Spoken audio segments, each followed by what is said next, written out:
Hi everyone, আসসালামু আলাইকুম। আজকে আমরা কথা বলবাম সিএস নিয়ে।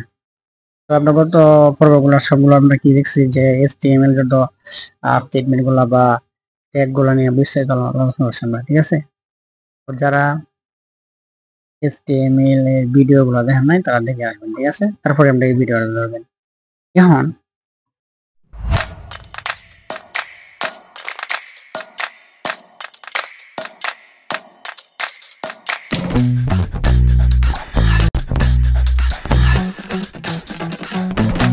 আসা যা স্টাইল ফিট লিঙ্ক দেওয়া ওয়েবসাইটে লোগো ডিজাইন নির্ধারণ করতে পারবে, ঠিক আছে? তো এখন HTML আমরা কি পাই? একটা ফন্ট ডিজাইন করছি, কিংবা আমরা কি ডিজাইন করছি, একটা ওয়েবসাইটে ব্যাকগ্রাউন্ড ডিজাইন করছি, হ্যাঁ? তো এইগুলোর মধ্যে আমরা ধরতে পারি এই একটা কি ওয়েবসাইট, এইগুলোর মধ্যে কি আমরা একটা টাক্সার দিচ্ছি আমরা, ঠিক আছে? এন্ড রং করছি না, রং করার জন্য বা কালার করার জন্য বা ডিজাইন করার জন্য বা সিএসএস দরকার, ঠিক আছে না? ল্যাঙ্গুয়েজ দরকার। তো আমরা কি করি, এই সিএসএস কি করে, এই সিএসএস দিয়া এই বাড়িটার মতো কি করে কালার বা ডিজাইন করা হয়, হ্যাঁ? তো এখন হচ্ছে আমরা দেখি সিএস হচ্ছে একটি ঘরের মতন, এই সিএস হচ্ছে কি ঘরের মতন, এই যে একটা ঘরের মতন। তো একটি ঘরের যদি সুন্দর সাজাতে চাই তাহলে দরকার পড়ে রং, পর্দা, আলো, ফার্নিচার ইত্যাদি, হ্যাঁ? এরকম আর কি। তো শুধু ঘরের দেওয়াল থাকলেই তো হয় না, শুধু হয় এই যে একটা ঘরের দেওয়াল যে আছে, আমরা এই যে কি করলাম একটা, এই একটা ঘরের দেওয়াল, দেওয়াল দেখলে ঘর হইলো হলো না, যেমনই কি করে হয়ে গেল, হয় দেওয়া হয় না, তাকে আকর্ষণীয় করা তুলতে এসব জিনিস লাগে। আচ্ছা, একইভাবে ওয়েবসাইট তৈরি করতে HTML দিয়ে কি করা হয়, আমরা একটা কাঠামো টাকচার তৈরি করি। হুম, তো এই যে একটা আমরা টাকচার, এই যে একটা কি করলাম HTML দিয়ে ডিজাইন করলাম, এই আমার টাকচার, হ্যাঁ? তো এখন সেটা ঘরের মতন, সেটা কি একটা ঘরের মতন, আর সেই কাঠামোকে সুন্দরভাবে ডিজাইন করতে ব্যবহার করি আমরা কি সিএসএস। যেমন ওয়েবসাইটের ব্যাকগ্রাউন্ড কালার তৈরিতে দিতে হলে সিএসএস লাগবে, যেমন কি টেক্সট, রং, সাইজ, ফন্ট ইত্যাদি, হ্যাঁ? তো এখন হচ্ছে আমরা তাই সিএসএস হলো ওয়েবসাইটের সহজ স্বচ্ছ জন্য সবচেয়ে দরকারি একটি অংশ, যেটা একটি সাদা মাটার ভাবে কি করে ডিজাইন করে। এখন আমরা এখানে কি করলাম, আমরা শুধু একটা কি করলাম, একটা ব্যাকগ্রাউন্ড কি করলাম, বা একটা ঘরে একটা কাঠামো টাকচার ডিজাইন করলাম, কিন্তু আমরা সিএসএ কি করে কি করলাম, আমরা এই ঘরের কি কি একটা কালার হবে, কিরকম একটা দরজা হবে, হ্যাঁ, এরকম আর কি। তো আমরা ভিজুয়াল স্টুডিও অন করাম, হ্যাঁ?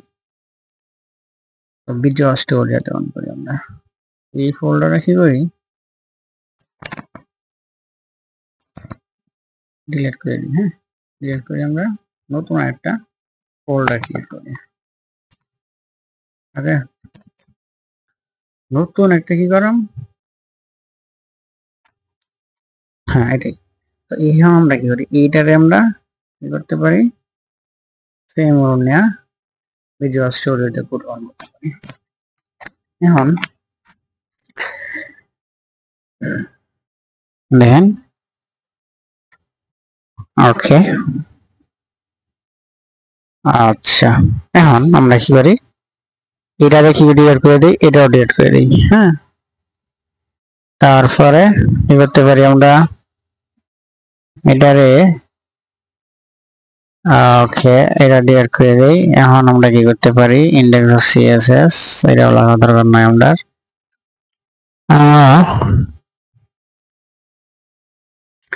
এখানে কি করি, এটা কি করছিলাম, Facebook home page log in, okay, এটা আমরা আগে করছিলাম। তো আমরা এইখানে কি করি,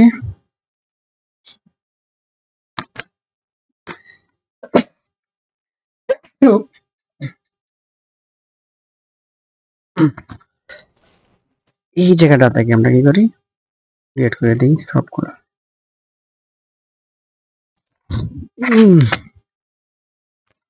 এই ফর্মটা ক্রিয়েট করে দিলাম।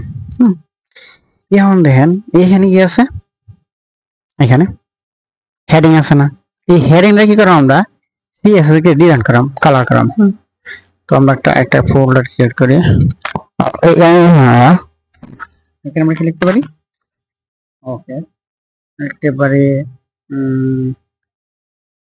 Style dot CSS, style dot CSS.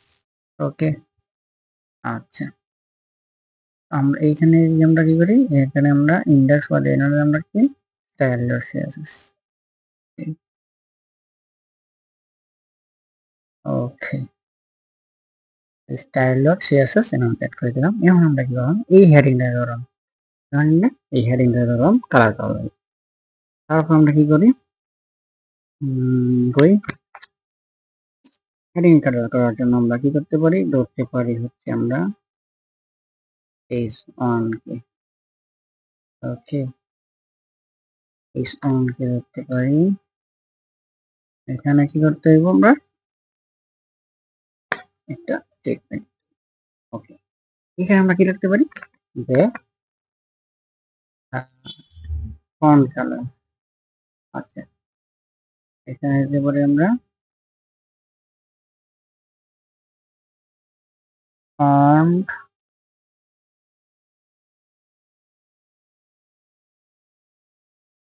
ওকে, এখানে আমরা কালার ব্যবহার করতে পারি, কালার ব্যবহার করলাম ব্ল্যাক। আমরা সাথে রেড দিতে পারি, আমি বুঝলাম রেড। এখন আমরা যদি এই সার্ভারটা যদি ওপেন করি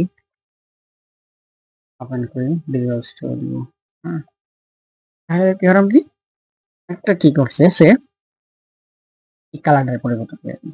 হ্যাঁ, ওই ভাই হয়। ওকে, কি করলো, সে এই কালারটা কি করলো করে দিল। হ্যাঁ, এখন যদি আবার যদি আমরা স্টুডিওতে যাই, যদি আমরা এখানে আবার লিখে ফন্ট সাইজ লিখতে পারি, ফন্ট সাইজ। এখন আমরা লিখতে পারি, এনা কি লিখতে পারি, ফন্ট সাইজ। আমরা যদি এখানে দিই 100 পিক্সেল, তখন কি করবো সে এটা সেভ দিলাম।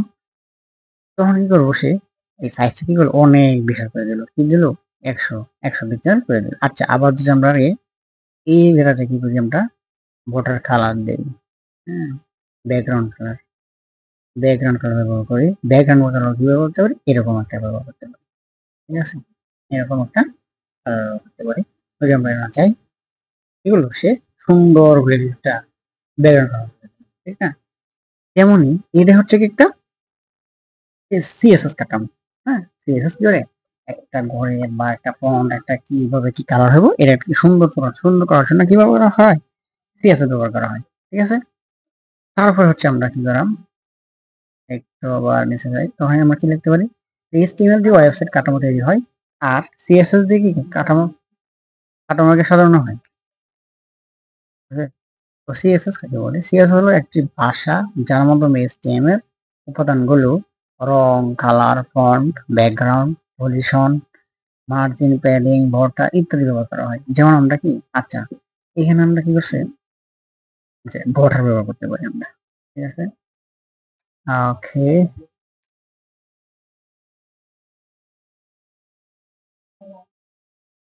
বর্ডার কালার, বর্ডার কালার যাবে আমরা কি দিতে পারি, এরকম। ওকে, রিসোর্স করে দিই, একটা আমরা কি করতে পারি, সেভ করে দিলাম। আমরা এখানে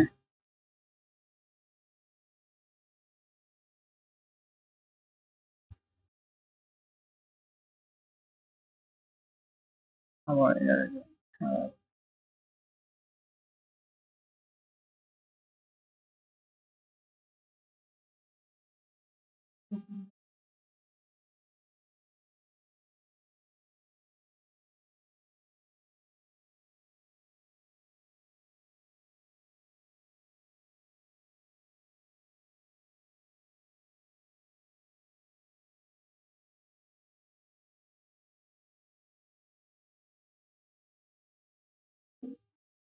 আচ্ছা,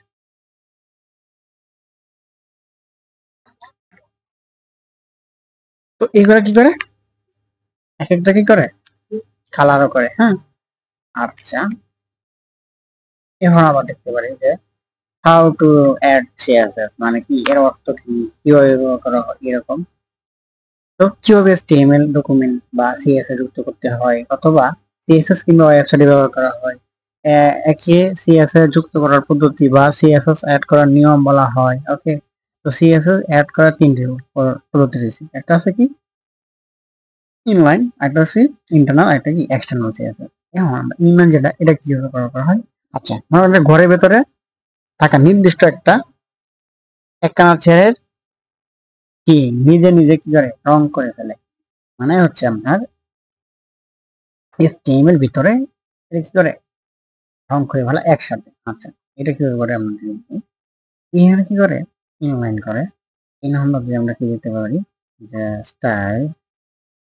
ওকে, স্টাইল দিতে স্টাইল কি ব্যবহার, কালার, কালার কি আমরা কিভাবে করা এটা ব্যবহার করবো। ঠিক আছে, তো এইগুলো কি করে আমরা সবগুলো ডিলিট করে দিলাম। এখন যদি আমরা ধরা যাই এগুলো শুধু এই কালারটা বলে দিই, ঠিক আছে না, এই কালারটা। আচ্ছা, এখন আমরা যদি কারে কোন, আচ্ছা এই কালারটা আমরা দিই, এই কালার দিই, আমরা সেভ করি। আচ্ছা, এখন কি করলো, এই কালারটা বলে দিই, ঠিক আছে না। এইটা হচ্ছে কি একটা ইনলাইন CSS। হ্যাঁ, যেমন ইন্টারনাল CSS সেকশন এরকম ব্যবহার করা হয়। তো আমরা কি করতে পারি, এটা কি একটা ইনলাইন CSS, আমরা যেটা মাথায় দেখালাম, এটা হচ্ছে একটা কি ইনলাইন CSS।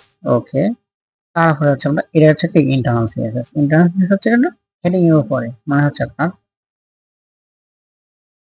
আচ্ছা এই যে আমরা ধরুন নাকি এই কালারটা আমরা কি একবার ঠিক আছে, আমরা বলে এই কালারটা এখানে আমরা কি করতাম, কি ব্যবহার করলাম, স্টাইল ব্যবহার করলাম কিভাবে। হ্যাঁ, তো স্টাইল ব্যবহার করতে পারি। ওকে, স্টাইল ব্যবহার করতে পারি, স্টাইল ব্যবহার করে কি এখানে আমরা কি করলাম, হেডিং ব্যবহার করি, এই হেডিংটা, ঠিক আছে।